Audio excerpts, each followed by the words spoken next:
Fala, Jesus querido, fala-me hoje sim. Fala com tua bondade, fica perto de mim. Meu coração aberto está pra tua voz ouvir.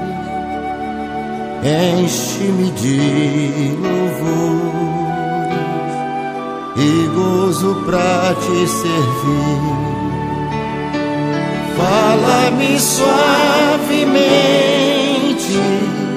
fala com muito amor, vencedor para sempre, livre-te de pôr. Fala-me cada dia, sempre em terno tom. Ouvir tua voz eu quero, e neste mesmo som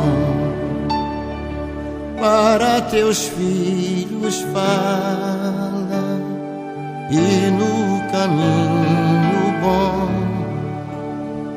pela bondade os guia a pedir santo dom. Quererão consagrar-se para as suas vidas dar, obedecendo a Cristo e com fervor o amar. Fala-me suavemente, fala com muito amor, vencedor para sempre.